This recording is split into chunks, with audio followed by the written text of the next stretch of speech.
Probably not. They had some other stuff going on. Leave it on, it's all the way that.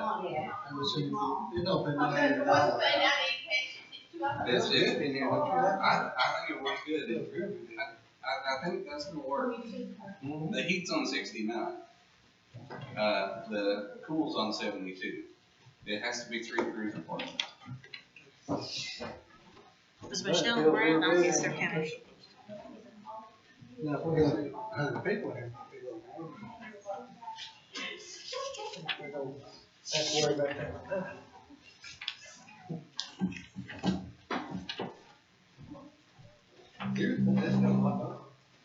I'm sure they make these things For that, yeah.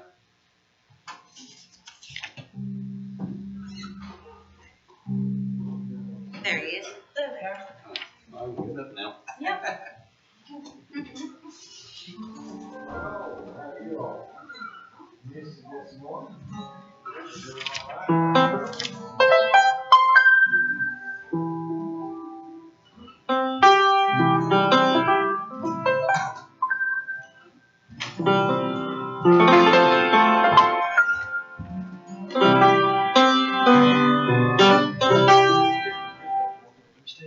Brandon did what? If you have to catch your breath after walking up the steps, you better go to the doctor.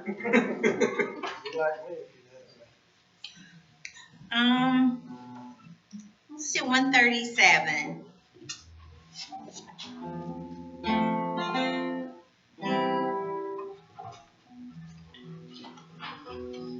Tis so sweet to trust in Jesus.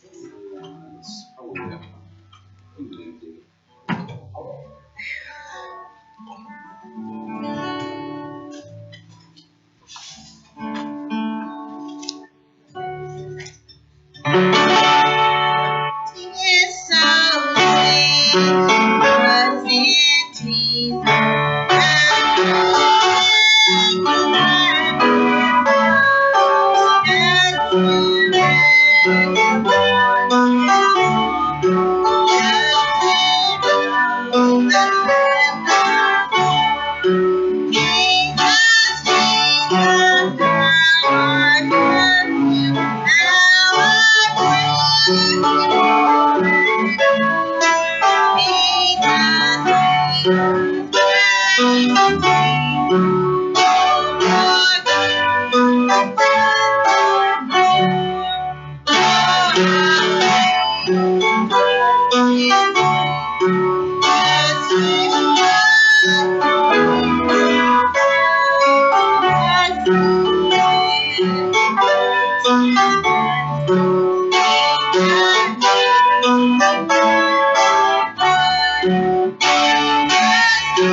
To kill me, 279.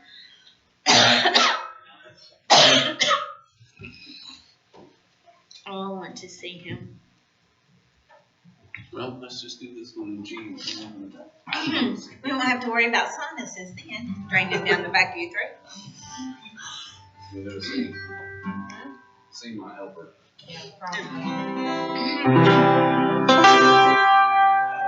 As I journey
Let's do 394 at the top.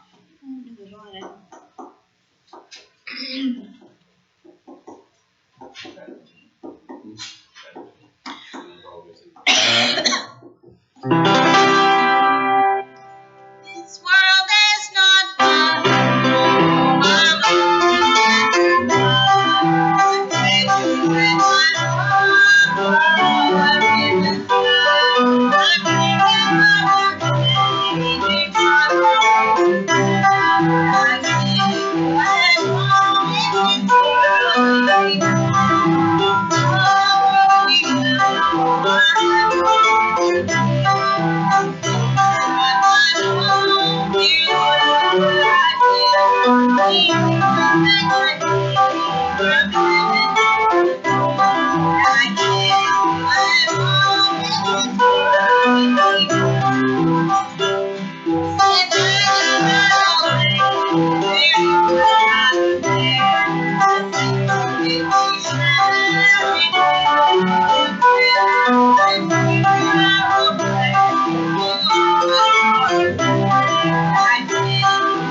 do this one very much.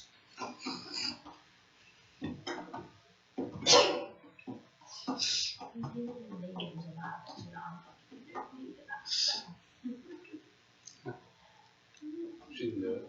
I can do it. I can belt it out. I got ginger here. Yeah.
Have a fellow will come and take this for his daughter, and he has to now, I'll take this off, and we'll have to receive it, and just put up there in my kingdom.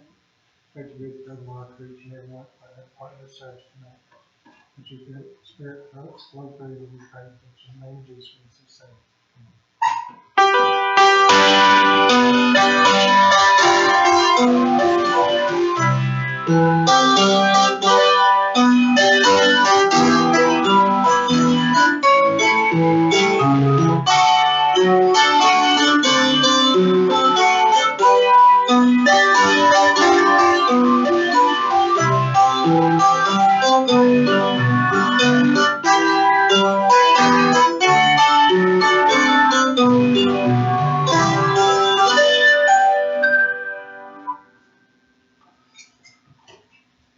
Well, good evening again. Happy Mother's Day for those of you who weren't here this morning. For those of you who were here, happy Mother's Day again. So we certainly appreciate each one of you coming out. I know it's a busy day, but I know we're going to be missing quite a bit. So I didn't want to. I hate canceling church. You never know when a visitor's going to show up. So we do appreciate each one of you coming out. And we understand those that can't make it. That's okay too. But we'll come around and pray. Do remember Mom? She took some Mucinex and is feeling a lot better, but she still needs to go to the doctor, and I'm going to whip her until she does. So it's a shame when that role reverses and you have to take charge of your. And if she's listening, you better go to the doctor.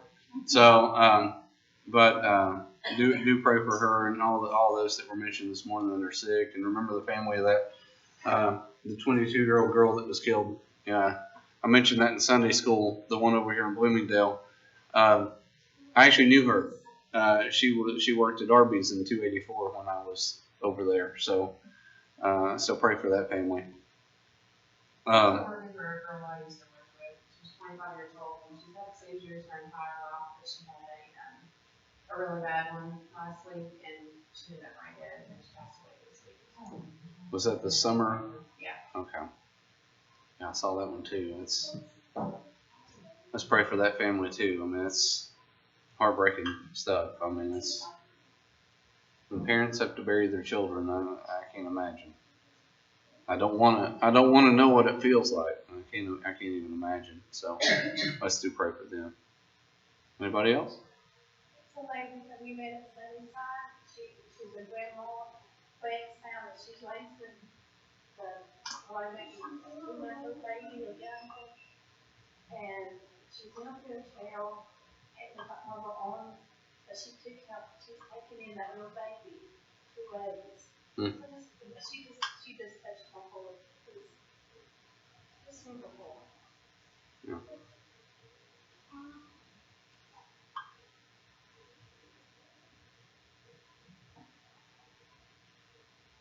How many has unspoken requests? All the candle oil and ask you gather on the altar with the Lord in prayer.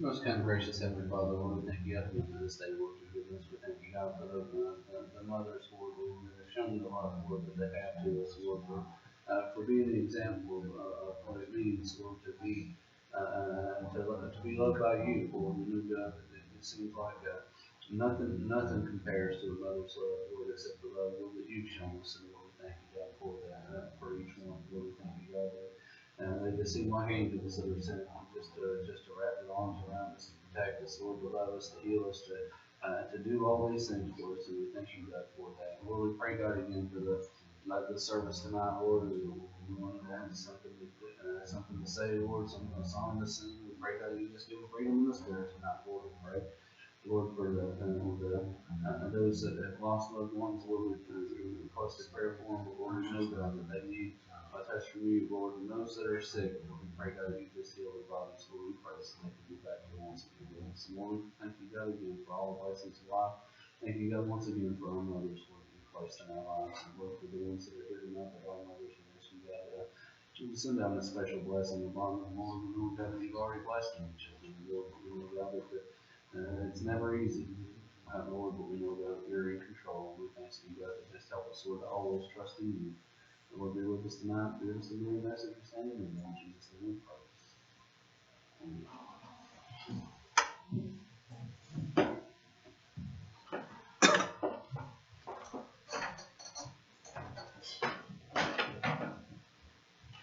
Anybody going to sing?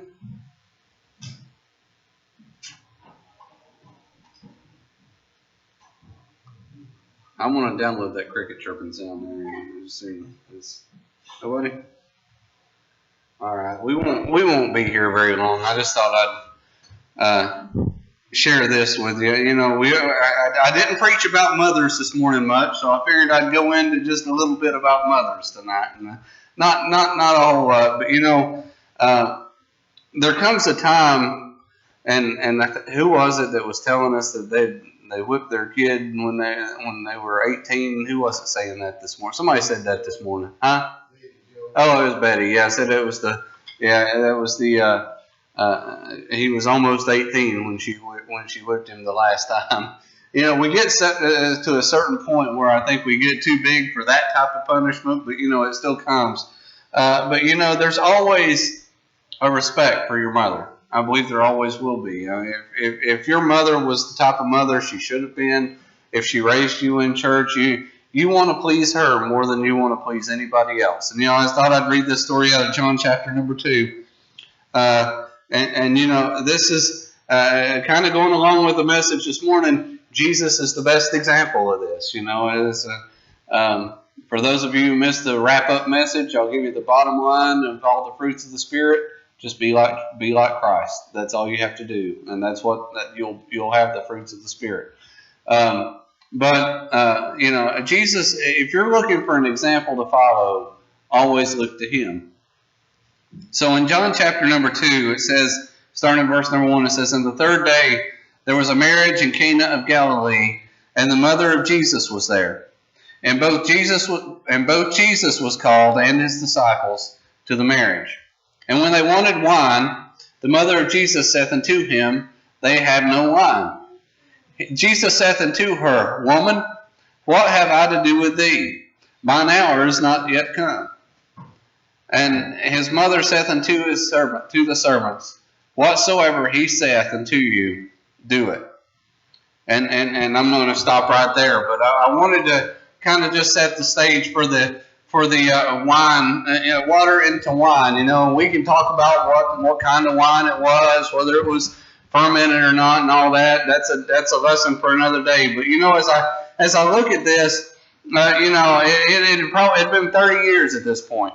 30 years that Jesus had walked upon this earth. 30 years that his mom had raised him up. He was beyond being chastised, but he was not beyond being instructed by his mother. And I believe there's, I read these Facebook messages of people that have lost their mothers, and I know Randall lost his mother, David's lost his mother, and Linda has lost hers. And as we read these things, what's the one thing that they all wish for? And I can tell you, my mom is the same way.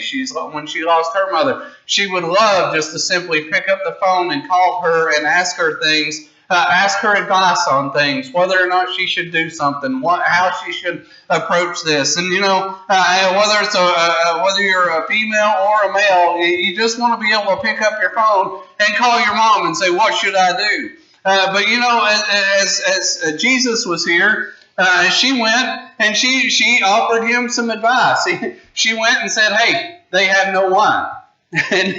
Now I want you to just understand the terminology and the way they talked back then. When he says woman, it's not the same way as when we say woman now. I'll look at Barbie every now and then. I'll say, "Hey, woman," But that's more of a joking term, a derogatory term, or something like that. This type of woman is a sign of respect. Jesus respected his mother from the time he was born until the time that he was hanging on the cross, and he looked down and he said, "Woman, behold thy son, man, behold thy woman, behold thy mother," when he was making sure that his mother was taken care of. But he said, "Woman, what have I to do with thee? Mine hour is not yet come." It's not my time yet, he says. It's not time for me to start my ministry. But I believe that Mary was kind of plugged in, and I believe she knew that it was about time for him to start. About time for him to do his first miracle. You see, this was the first miracle that he performed. It was about time for him to show just who he was. And his mother looked and said unto the servants, "Whatsoever he saith unto you, do it." And I guess the thought that I wanted to bring to you tonight is there's a time in our life where I believe that we get trusted more. When you're growing up, do we trust our children to tell us how to do things? No, we tell them what to do. We tell them when to do it. We tell them how to do it. We don't trust them. Barbie used to say that she was probably about 25, 26 years old before her mom ever rode in a car with her. I don't know how far along that is, but it's probably not that far off. You were 20? Okay, she was 20. She was pregnant with Howie. She was 20 years old before her mom would even ride in the car while she was driving. We don't trust our kids, and probably knowing some way some of them act with good reason. But I like this saying, when his mother looked at the servants and said, "Whatsoever he saith, do it." You know what that says? That not only does he have respect for her because of the way he addresses her as woman, but she also had respect for who he is and what kind of power that he has, and she knows that he has the authority to do whatsoever he wants to. So she said, "Whatsoever he saith unto you, do it." There's times in our life where we cross that barrier. And there's times when when they trust you. It got to the point where my mom and dad would not drive. When we went up to Northern Virginia the first time back in 1990, I was reading the map and Dad was driving. And later on, they didn't trust themselves to drive in these strange places. So whenever we went somewhere, guess who got elected to drive? Because I was the one that could get around. But to be quite honest, if I have Barbie navigating, I'd rather her drive than me navigate, because I don't know how to turn right on the blue road. I just don't know how to do that. Which road is blue? Which one's red? But there was a time that it switched over, when Dad and Mom moved over to the passenger seat and allowed me to drive. One of my favorite movies have always been Superman, one of my favorite superheroes, I guess. There's all kinds of Superman movies, but in one of the movies, they have this saying, and it always confused me until I really thought about it. It says, the son becomes the father, and the father becomes the son. There comes a time when we're the ones trusted to handle the big decisions, that we're the ones trusted to do these things. And we have to sometimes turn around and take care of our children. Well, or take care of our parents. I sat there and I watched Mom, and she took care of her mom. When her mom raised her growing up, made sure that they had food on their table, made sure their clothes were clean, made sure their house was clean, make sure they had shoes on their feet, and made sure they got dressed before they went out every morning. But you know what? There come a time when the roles switched, and I watched my mom have to take care of her mom. There's going to come a day where I'm going to have to take care of my mom, and I hope she trusts me enough to do that. I remember the first time Dad went into the hospital to get his treatment, and he could barely stand up. And I said, well, I can help you into the bed. And I lifted him up, and I was just kind of weak. I could not do it.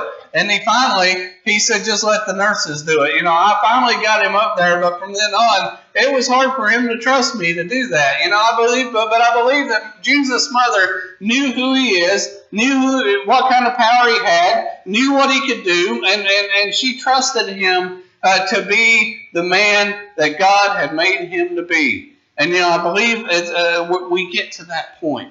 And we need to be at that point, and we need to have enough respect for our parents to be willing to do that, to be willing to take care of them when they can no longer take care of themselves, to be willing to do enough now so that they trust us when it does come time to take care of them.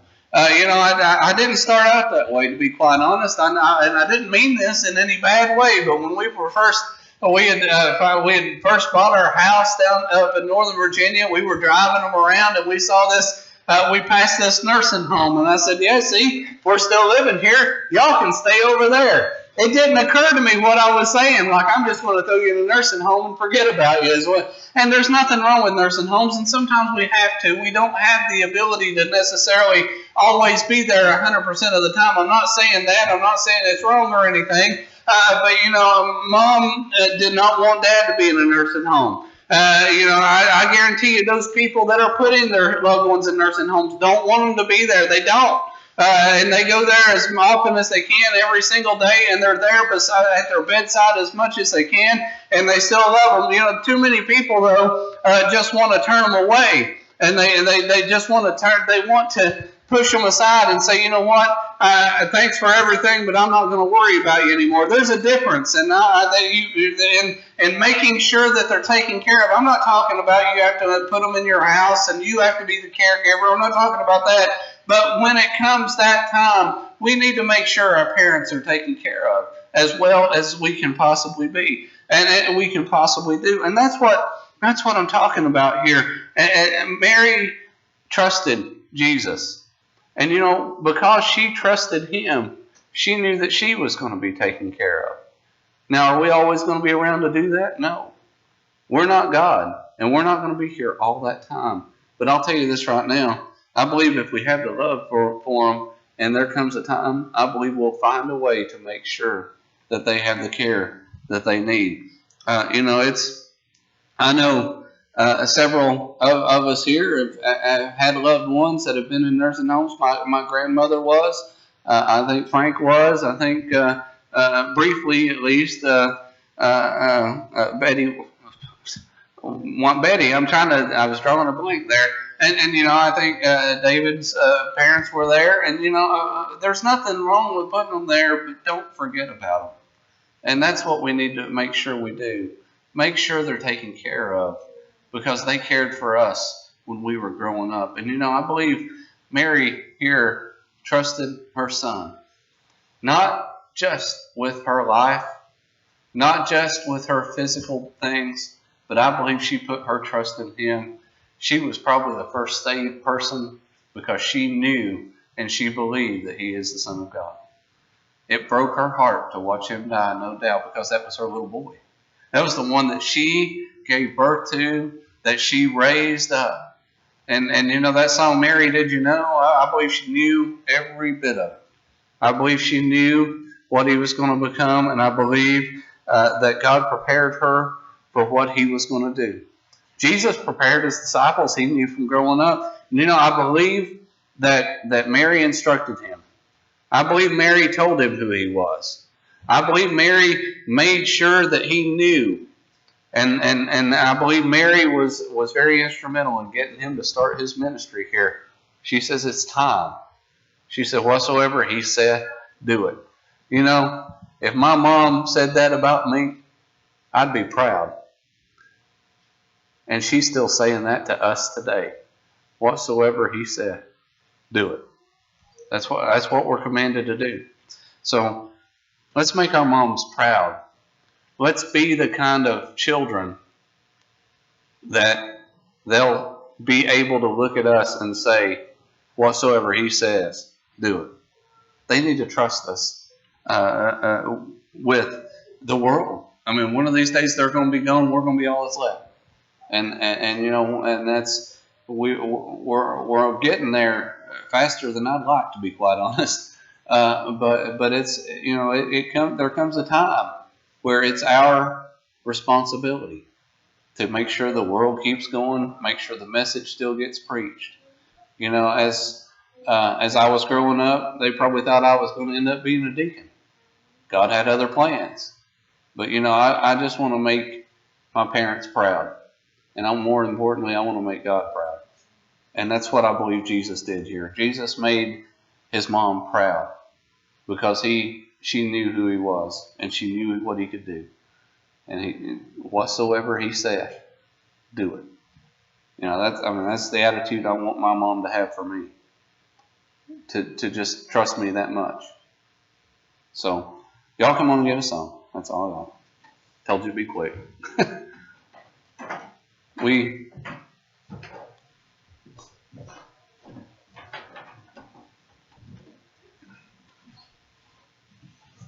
Page 157.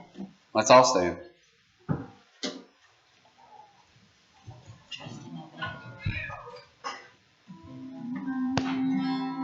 When we walk with the Lord in the light of his word, what a glory he sheds on our way. While we do his good will, he abides with us still, and with all who will trust and obey. Trust and obey, for there's no other way to be happy in Jesus, but to trust and obey. Then in fellowship sweet, we will sit at his feet, or we'll walk by his side in the way. What he says we will do, where he sends we will go. Never fear, only trust and obey. Trust and obey, for there's no